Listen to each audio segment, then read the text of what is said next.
Hey, projectors for sewing. I am thrilled to finally be able to share with you my setup. I originally started trying to project onto my table and was not getting the desired projector size, so I switched to the floor. This is a temporary setup, and I could go with maybe a different projector, but I'm going to stick with what I have because, as I said, this is temporary.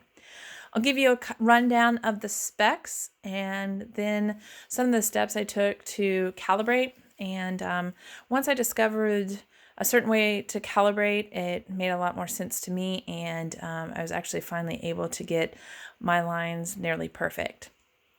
All right, so I am, like I said, projecting onto the floor. I have a Bomaker projector connected by HDMI cord to my laptop, and I am using Adobe. And my power source for my projector is a light bulb adapter.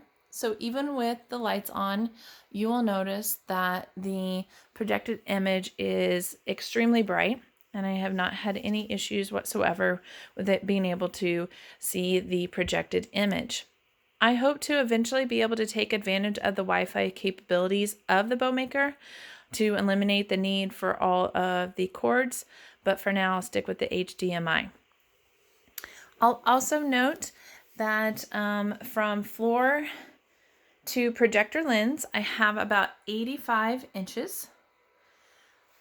I went with a mount purchased from Amazon, but I noticed that the projector was leaning away from the mount, so to secure that and stabilize, I added rubber bands and zip ties to make the projector more parallel to the floor.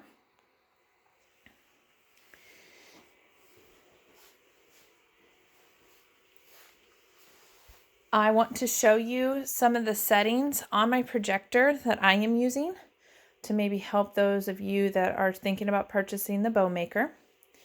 I kept the picture mode standard, and the main change that I made was the aspect ratio.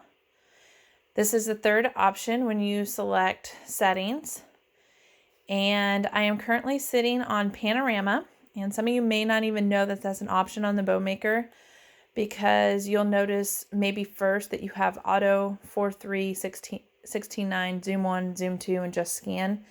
But if you'll keep scrolling, you will then see panorama and point to point. I have had the best luck with the panorama aspect ratio. So at first, when I was trying to calibrate, I was very focused on making sure that these four red squares were measuring correctly. But then the further I got away from the center, the more my lines looked skewed, or what I would call stretched. So after determining that my corners were indeed square, which I did use my clear ruler for, I then started with adjusting the zoom in Adobe by 0.1% until my left hand side from bottom to top measured exactly 24 inches. Once I achieved that, then I verified that my right hand side also was measuring from bottom to top 24 inches. I thought for sure maybe I would have it after that, but nope. I measured left to right and discovered that I was not measuring at 36 inches. In fact, my image was being stretched. I was measuring almost about an inch more, closer to 37 inches. So I couldn't believe it, but I took my level out and I discovered that my floor was not level.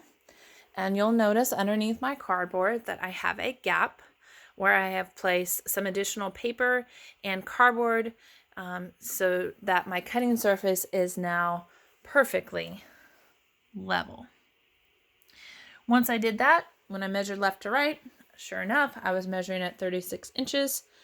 I laid my cutting mat with the red squares in the middle. And you will notice that it is a pretty darn good image. I couldn't be happier. It was a bit tedious. It took a little bit longer than I was expecting, but once I figured out how to calibrate that would work for me and related to my issue, which was, of course, an unlevel cutting surface, I was then able to get my lines exactly the way that they needed to look. No longer do I have a stretched image. I can't thank this group enough. I want to thank Lexi McNew, who invited me to this group, and I wanted to thank all the other people that are managing this site, including Sasha, for all your help and your advice, and anyone else out there that has been posting and supplying us with tons of information. You guys are the best. This is what Facebook should be all about. I love this collaborative effort. Keep up the hard work, and if you guys have any questions about how to make a Bomaker work, let me know.